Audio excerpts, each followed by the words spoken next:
नमस्कार दोस्तों, आप देख रहे हैं वीवर तक। मैं रविश कुमार का छोटा भाई रमेश कुमार। आज हम जानेंगे देश और दुनिया की वो बड़ी खबरें जो आप लोगों के लिए जानना बेहद ही जरूरी है। इससे पहले खबरों में बढ़े, आप यह खबर कहां से देख रहे हैं कमेंट करके जरूर बताएं। वहीं अगर आप भी हमारे चैनल वीवर तक पर पहली बार आए हैं तो खबरों को बिल्कुल सटीकता से जानने के लिए हमारे चैनल को सब्सक्राइब जरूर करें। पहली बड़ी खबर आ रही है बिहार चुनाव को लेकर। कांग्रेस बोली सीटों से समझौता नहीं करेंगे, तेजस्वी से नहीं मिले राहुल। लोक गायिका मैथिली ठाकुर भाजपा में। जी हां, बता दें बिहार विधानसभा चुनाव को लेकर कांग्रेस ने कहा है कि वो महागठबंधन में सीटों को लेकर कोई समझौता नहीं करेंगे। आरजेडी से अभी तक भी सीटों को लेकर खींचतान जारी है। सीट बंटवारे की अंतिम दौर की बातचीत के बीच तेजस्वी यादव सोमवार को राहुल गांधी और मल्लिकार्जुन खड़गे से मिले बिना ही दिल्ली से पटना वापस लौट गए। उधर पटना पहुंचने पर लोक गायिका मैथिली ठाकुर बोली कि चुनाव लड़ना है या नहीं ये पार्टी तय करेगी। मैथिली आज बीजेपी में शामिल हो गई। बिहार विधानसभा चुनाव की तारीख का ऐलान 6 अक्टूबर को हुआ था। राज्य की 243 विधानसभा सीटों पर 2 फेज में वोटिंग होगी। मतदान 6 और 11 नवंबर को होंगे और नतीजे 14 नवंबर को आएंगे। पहले फेज में पटना समेत बिहार की 121 सीटों पर वोट डाले जाएंगे। दूसरे चरण में बॉर्डर से सटे 122 विधानसभा सीटों पर वोटिंग होगी। चुनाव के ऐलान से काउंटिंग तक की प्रक्रिया 40 दिन चलेगी। इस विधानसभा चुनाव में करीब 7.42 करोड़ वोटर हैं। इनमें 14 लाख नए वोटर हैं। अगली बड़ी खबर आ रही है मंत्री की गाड़ी ने कुचला बच्चे को। जी हां, आपको बता दें टोंक में ऊर्जा मंत्री हीरा लाल नागर के काफिले की गाड़ी की टक्कर से 5 साल के बच्चे की मौत हो गई। हादसा जयपुर कोटा हाईवे पर देवली इलाके में हुआ। हादसे के बाद पुलिस वालों की बोलेरो भी पलटी खा गई, जिसमें ड्राइवर समेत 4 पुलिसकर्मी घायल हो गए।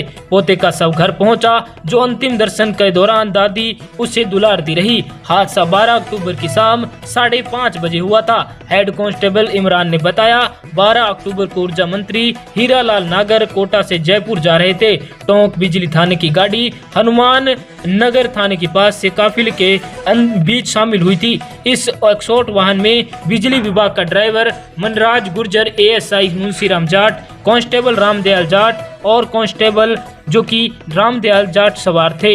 यह गाड़ी ऊर्जा मंत्री की कार के ठीक पीछे थी। देवली थाना क्षेत्र के गोपीपुरा के पास हाईवे पर अचानक एक्सोट वाहन के सामने हिमांशु धाकड़ 5 पुत्र शिशुपाल धाकड़ आ गया। इससे गाड़ी अनियंत्रित हो गई और बच्चे को चपेट में लेते हुए पलटी गई। बता दें कि हादसे में बच्चा और एस्कॉर्ट वाहन में सवार सभी लोग घायल हो गए थे। बच्चे और घायलों को देवली उप जिला अस्पताल लेकर गए, लेकिन जहां पर ट्रॉमा सेंटर भेजा गया था। वहीं आपको बता दें सोमवार 6:30 बजे उसकी मौत हो गई। मासूम के पिता ने थाने में एफआईआर दी है। बता दें कि बच्चा हिमांशु मां शिमला देवी के साथ हाईवे पर खड़ा था। उसकी मां हाईवे के किनारे पर जो कि पेड़ की टहनियां काट रही थी। इसी दौरान बच्चा दौड़कर हाईवे पर चला गया। बच्चे के पिता दुनी में एक कार्यक्रम में शामिल होने गए थे। हिमांशु धाकड़ 5 बहनों में अकेला भाई था। माता पिता खेती और मजदूरी करते हैं। इस घटना स्थल पर मौजूद प्रत्यक्षदर्शियों ने बताया कि हादसे के बाद ऊर्जा मंत्री की गाड़ी यहां नहीं रुकी और सीधे जयपुर की तरफ चली गई। अगली बड़ी खबर आ रही है। बता दें कि राजनाथ बोले कुछ देश अंतर्राष्ट्रीय नियमों का उल्लंघन कर रहे हैं। बता दें कुछ अपना दबदबा बनाना चाहते हैं। शांति भारत के अहिंसा सत्य की फिलोसफी में शामिल। बता दें कि रक्षा मंत्री राजनाथ सिंह ने मंगलवार को दिल्ली में संयुक्त राष्ट्र सैनिक योगदान देने वाले देशों UNTCC के प्रमुखों के सम्मेलन में एक सभा शामिल हुए। वहीं उन्होंने कार्यक्रम को संबोधित करते हुए कहा कुछ देश अंतर्राष्ट्रीय नियमों का खुलेआम उल्लंघन कर रहे हैं। रक्षा मंत्री ने किसी देश का नाम लिए बिना कहा कि कुछ देश अंतर्राष्ट्रीय नियमों को कमजोर करने की कोशिश कर रहे हैं। जबकि कुछ खुद के नियम बनाकर अगली सदी पर अपना दबदबा बनाना चाहते हैं। इन सब के बीच भारत पुरानी अंतर्राष्ट्रीय नियम आधारित व्यवस्था को कायम रखने में मजबूती से खड़ा है। राजनाथ सिंह ने आगे कहा कि शांति भारत के अहिंसा और सत्य की फिलोसफी में गहराई से शामिल है, जिसका प्रचार महात्मा गांधी ने किया था। उन्होंने कहा कि शांति की स्थापना सिर्फ एक मिलिट्री मिशन नहीं बल्कि एक साझा जिम्मेदारी है। बता दें कि भारत पहली बार UNTCC प्रमुखों के कॉन्क्लेव की मेजबानी कर रहा है। यह सम्मेलन 14 अक्टूबर से 16 अक्टूबर तक चलेगा। इसमें फ्रांस, इटली, थाईलैंड सहित 32 देशों के सीनियर सैन्य अधिकारी एक साथ मौजूद रहेंगे। बता दें रक्षा मंत्री ने और भी क्या कुछ कहा।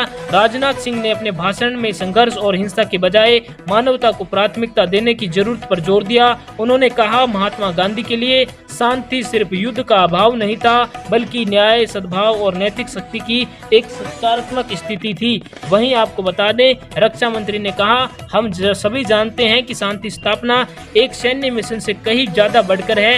यह एक साझा जिम्मेदारी है। यह हमें याद दिलाता है कि संघर्षों और हिंसा से ऊपर मानवता है और इसे बनाए रखने की जरूरत है। वहीं बता दें कि दशकों से लगभग 2,90,000 भारतीय जवानों ने 50 से ज्यादा संयुक्त राष्ट्र UN शांति अभियानों में सेवा दी और अपनी साहस और करुणा के लिए वैश्विक सम्मान हासिल किया। वहीं कांगो और कोरिया से लेकर दक्षिण सूडान, लेबनान तक हमारे सैनिक, पुलिस और मेडिकल पेशेवर कमजोर लोगों की रक्षा और समाज के पुनर्निर्माण के लिए अंतर्राष्ट्रीय समुदाय के साथ कंधे से कंधा मिलाकर खड़े रहे। इस कड़ी में भारत के जवान बलिदान देने से भी पीछे नहीं रहे। देश के 180 से अधिक जवानों ने संयुक्त राष्ट्र के बैनर तले अपने प्राणों की आहुति दी। हमारा योगदान बलिदान के बिना नहीं रहा। अगली बड़ी खबर आ रही है। बता दें कि अफगानिस्तानी विदेश मंत्री के भारत दौरे पर भड़के जावेद अख्तर। कहा सबसे खतरनाक आतंकी संगठन तालिबान के प्रतिनिधि का ऐसा स्वागत देख सिर शर्म से झुक गया। बता दें कि अफगानिस्तानी विदेश मंत्री आमिर खान मुत्तकी 9 अक्टूबर से 16 अक्टूबर तक भारत दौरे पर हैं। वो शनिवार को उत्तर प्रदेश के सहारनपुर स्थित दारुल उलूम देवबंद पहुंचे, जहां उनका भव्य स्वागत किया गया। यह देखकर popular lyrics writer Javed Akhtar भड़क गए। उन्होंने कहा कि यह देखकर शर्म महसूस होती है कि दुनिया के सबसे खतरनाक आतंकी संगठन तालिबान के प्रतिनिधि का सम्मान के साथ स्वागत किया जा रहा है। जावेद अख्तर ने अपने ऑफिशियली अकाउंट पर लिखा एक्स पर उन्होंने कहा इस मामले पर नाराजगी जाहिर कर लिखा कि यह देखकर मेरा सिर शर्म से झुक जाता है। मैं जब देखता हूं कि दुनिया में सबसे खतरनाक आतंकी संगठन तालिबान के प्रतिनिधि को किस तरह का मान सम्मान बख्शा गया है और किस तरह से उसका स्वागत दिया जा रहा है। वहीं उन्होंने उन्हीं लोगों द्वारा जो हर तरह के आतंकवाद के खिलाफ मंचों पर आवाज उठाते हैं, उन्होंने कहा देवबंद पर भी शर्म आती है कि उन्होंने ऐसे व्यक्ति को अपना इस्लामी हीरो कहकर सम्मानित किया जो उन लोगों में से है जिन्होंने लड़कियों की शिक्षा पर पूरी तरह प्रतिबंध लगा दिया। मेरे भारतीय भाइयों बहनों, आखिर हमारे साथ यह हो क्या रहा है। विभागों में अफगानिस्तानी विदेश मंत्री का भारत दौरा है। शुक्रवार यानी 10 अक्टूबर को आमिर खान मुत्तकी ने दिल्ली में एक प्रेस कॉन्फ्रेंस रखी जिसमें महिला पत्रकारों को नहीं बुलाया। इस बात पर विवाद हो गया। इसके बाद शनिवार को दोबारा दिल्ली में प्रेस कॉन्फ्रेंस हुई जिसमें महिला पत्रकारों को न सिर्फ बुलाया गया बल्कि पहली लाइन में बिठा दिया गया। बता दें कि महिला पत्रकार स्मिता शर्मा, सुहासिनी हैदर और कांदमिनी शर्मा से बात की। तीनों आमीन खान मुत्तकी की दूसरी प्रेस कॉन्फ्रेंस में भी मौजूद थी और उनसे तीखे सवाल भी पूछे। वह कहती है कि महिला होने की वजह से ऐसा भेदभाव हमारे साथ कभी नहीं हुआ। एक अफसोस की इस बात का है कि तालिबान के मंत्री ने ऐसा किया। दूसरा अफसोस है कि भारत सरकार ने ऐसा होने दिया। सरकार ने अब तक आपत्ति तक दर्ज नहीं करवाई। अगली बड़ी खबर आ रही है। पाकिस्तानी रक्षा मंत्री बोले अफगानिस्तान के साथ दुश्मनी भरा माहौल, संघर्ष फिर शुरू हो सकता है। दोनों देश की सेनाएं अलर्ट पर। बता दें कि पाकिस्तान के रक्षा मंत्री ख्वाजा आसिफ ने चेतावनी दी है कि अफगानिस्तान के साथ दुश्मनी भरा माहौल है। इस्लामाबाद और काबुल में किसी भी वक्त संघर्ष शुरू हो सकता है। उन्होंने कहा कि फिलहाल दोनों देशों में कोई झड़प नहीं हो रही, लेकिन दोनों देशों के बीच संबंध ठंडे पड़ गए हैं। वहीं आसिफ ने आगे कहा संघर्ष की संभावना को नकारा नहीं जा सकता।